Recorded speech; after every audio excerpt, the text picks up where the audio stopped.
আলহামদুলিল্লাহ ওয়াসসালাতু ওয়াসসালামু আলা রাসূলিল্লাহ।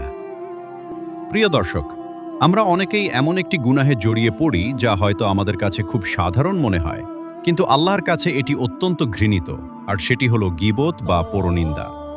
বর্তমান সমাজে বন্ধুদের আড্ডায়, আত্মীয়দের কথাবার্তায়, এমনকি অনেক সময় ধর্মীয় আলোচনাতেও আমরা অন্যের অনুপস্থিতিতে তার দোষ নিয়ে কথা বলি। কিন্তু আমরা কি জানি এটি কত বড় পাপ?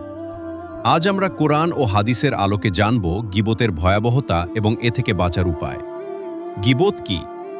গীবত হল কোনো মুসলিম ভাই বা বোনের অনুপস্থিতিতে তার এমন কোনো দোষের কথা বলা যা সে শুনলে কষ্ট পাবে, যদিও কথাটি সত্য হয়। রসূলুল্লাহ সাল্লাল্লাহু আলাইহি ওয়াসাল্লাম বলেছেন, তোমরা কি জানো গীবত কি? সাহাবীরা বললেন, আল্লাহ ও তার রসূলই ভালো জানেন।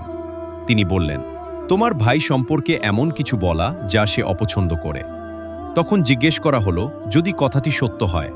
তিনি বললেন, যদি তা সত্য হয় তবে তুমি গীবত করলে, আর যদি মিথ্যা হয় তবে তুমি তার ওপর অপবাদ দিলে। আল্লাহ তাআলা পবিত্র কোরআনে বলেন, তোমরা একে অপরের গীবত করো না। তোমাদের কেউ কি তার মৃত ভাইয়ের গোশত খেতে পছন্দ করবে? নিশ্চয়ই তোমরা তা ঘৃণা করবে। দেখুন আল্লাহ গীবতকে কত ভয়ঙ্করভাবে তুলনা করেছেন নিজের মৃত ভাইয়ের মাংস খাওয়ার সঙ্গে। এই উদাহরণ থেকেই বোঝা যায় গীবত কত জঘন্য একটি কাজ। গীবতের ক্ষতি। গীবত মানুষের নেক আমল ধ্বংস করে দেয়। এটি হৃদয়কে কঠিন করে ফেলে। মানুষের মাঝে শত্রুতা, হিংসা ও সম্পর্কের অবনতি সৃষ্টি করে। কিয়ামতের দিন অনেক মানুষ দেখবে তার নেক আমল অন্যের কাছে চলে গেছে শুধু গীবতের কারণে। গীবত থেকে বাঁচার উপায়। ১. কথা বলার আগে চিন্তা করা, আমার কথা কারো কষ্টের কারণ হচ্ছে কিনা। ২. অন্যের দোষ খোঁজার পরিবর্তে নিজের ভুল সংশোধন করা। ৩.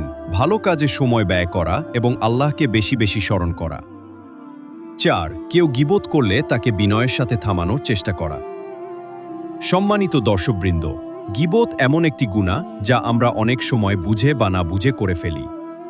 তাই আজ থেকেই আমরা সংকল্প করি, অন্যের দোষ আলোচনা নয়, বরং নিজের আমল সুন্দর করার চেষ্টা করব।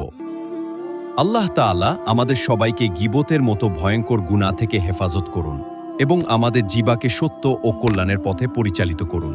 আমিন।